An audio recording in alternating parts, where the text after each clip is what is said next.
itu celana dalam merek apa?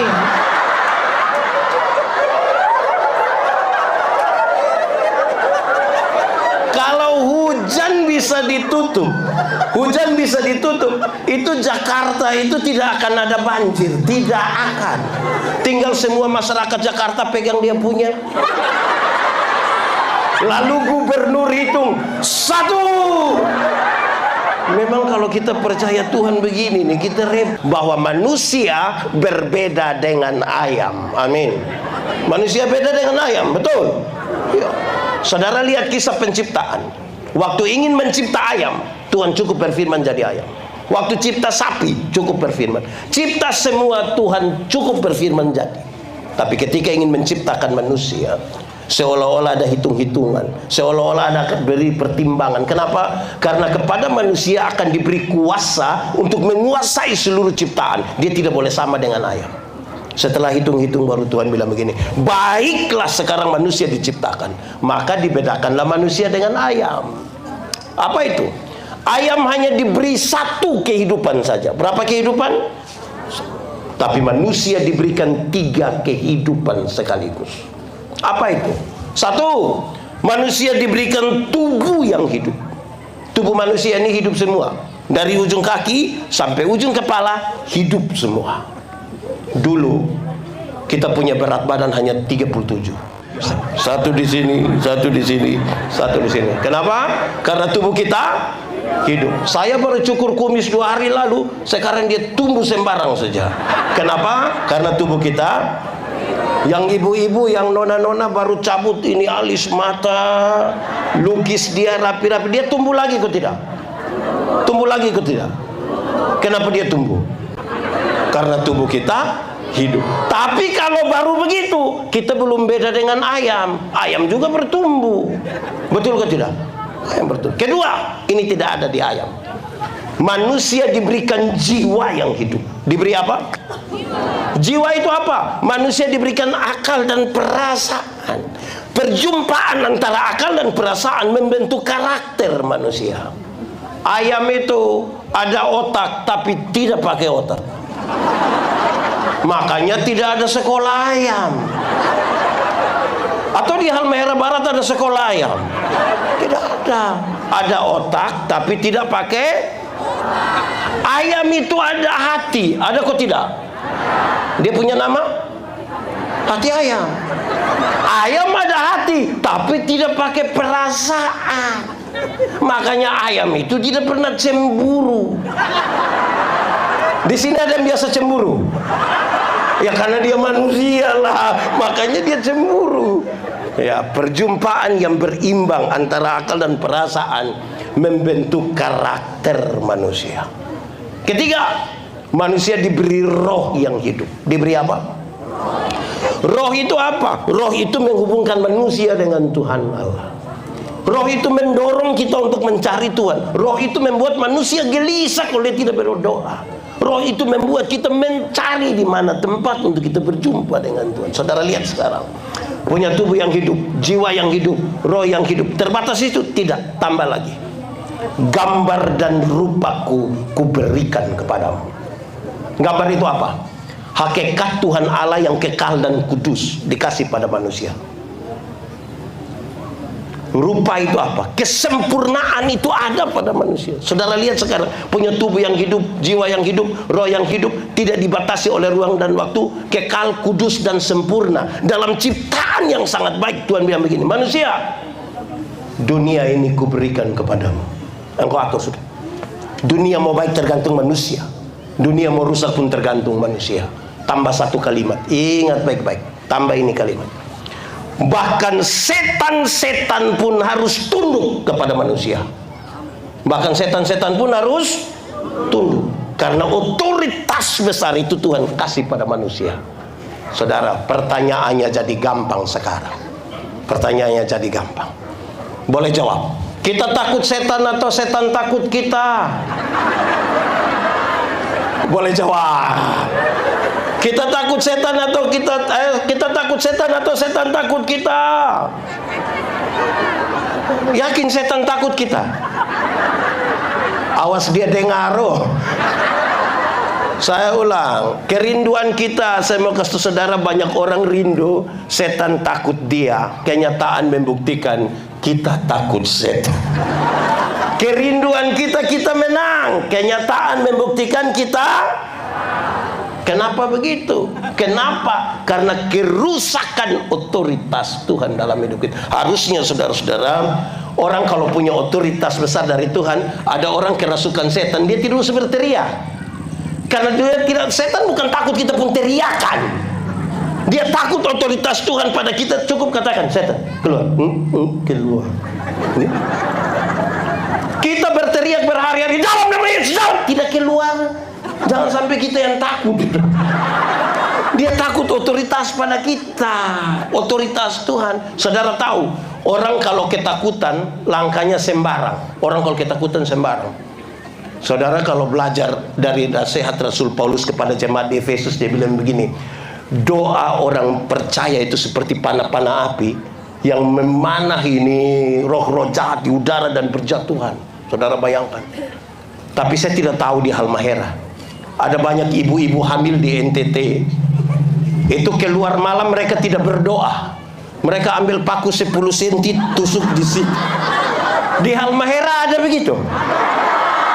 Itu ibu ada di sini.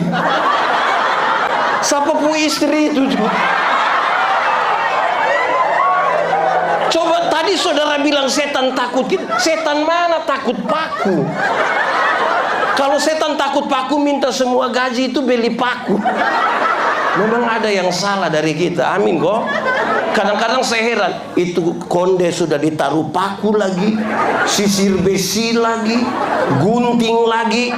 Sebenarnya itu kepala ke toko bangunan gitu. Kita juga tidak tahu lagi sih. Di Halmahera ada, di Halmahera ada.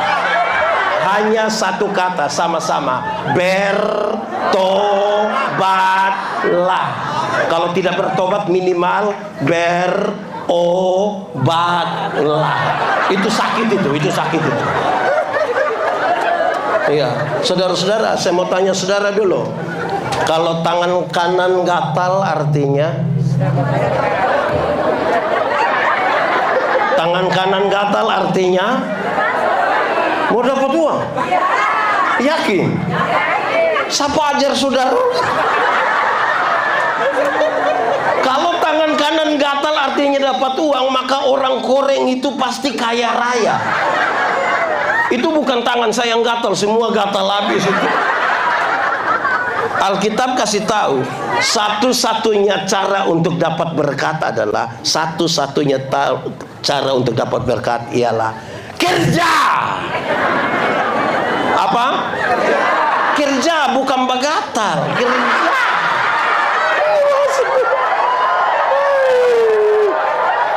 Repotlah. Tapi merayakan kebangkitan Kristus ini aneh itu. Oh iya. Saudara-saudara, saya keliling seluruh Indonesia, kadang-kadang ke luar negeri. Terus ada yang kalau saya sebuah acara habis khotbah atau seminar, terus mereka, Pak Pendeta kita foto-foto dong, kita foto-foto. Oke, boleh. Pas kami mau foto ada yang lari dari belakang. Jangan 3 orang. Kalau foto 3 orang nanti bagian mana yang mati? Ini penting. Weh, kalau foto 3 orang yang tengah mati, izin mau bunuh Pak Bupati ini gampang. Tinggal repot ini saudara, kita punya hidup. Jadi saya ajak kita lihat, karena ini punya pengaruh pada konsolidasi dan persatuan nanti. Saudara, satu saat minggu kedua, NTT daerah yang kering, dia punya intensitas hujan rendah sekali. Satu saat minggu kedua bulan Desember, hujan belum turun. Bersama beberapa orang tua di gereja, saya bilang begini, hujan belum turun hujan belum turun. Dorang bilang begini, proyek Pak, proyek. Jadi saya heran, apa urusan proyek dengan hujan? Dorang bilang akhir tahun tuh Bapak, itu proyek pemerintah banyak. Jadi Jadi orang tutup hujan. Saya bilang, oh, hujan bisa ditutup. Yo, bagaimana cara tutup hujan? Saya bayangkan penjelasannya ilmiah. Ilmiah artinya masuk akal dan bisa dipertahankan terus menerus. Saya bayangkan awan hitam yang sudah berkumpul itu, tembak pakai sinar laser kah? Atau pakai efek kaca pantulkan cahaya untukkan. Saya bayangkan begitulah. Ternyata bukan itu yang mereka maksud. Orang bilang, bukan itu, Bapak. Lalu, permisi Bapak, kita tinggal buang pakaian dalam di atas rumah, hujan tidak turun. Saya bilang, itu celana dalam merek apa?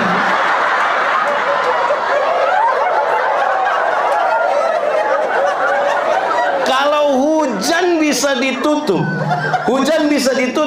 itu Jakarta itu tidak akan ada banjir, tidak akan. Tinggal semua masyarakat Jakarta pegang dia punya. Lalu gubernur hitung 1.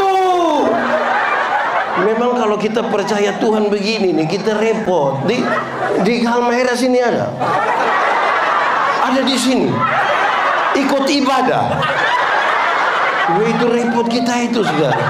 Nah, karena orang ketakutan selalu mengambil langkah keliru, bahkan bermasalah. Nah, saudara-saudara, saya ulang tadi, kenapa bukan setan takut kita, tapi kita takut setan? Ya, kerusakan otoritas tadi.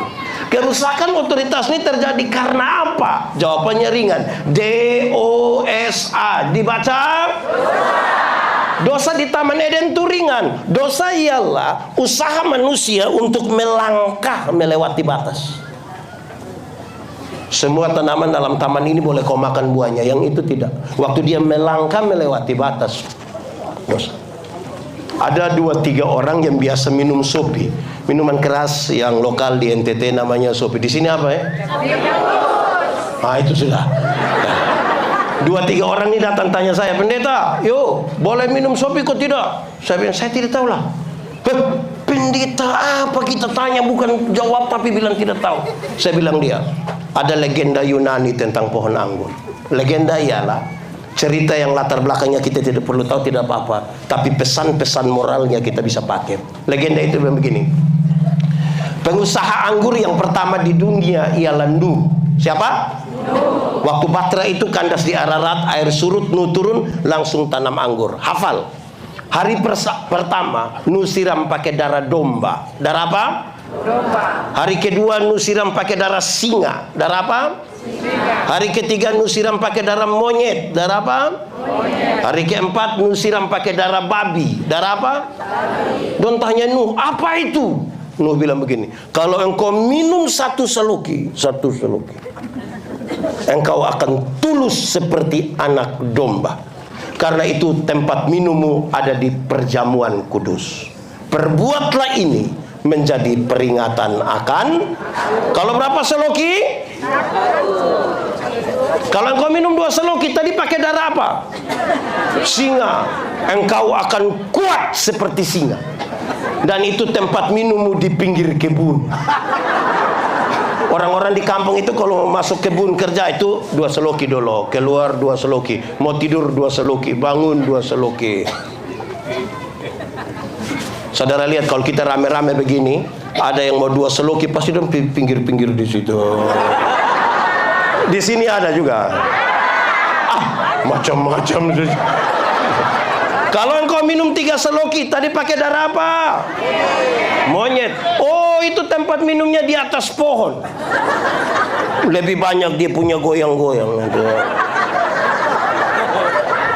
Itu belum minum miskin Bapak.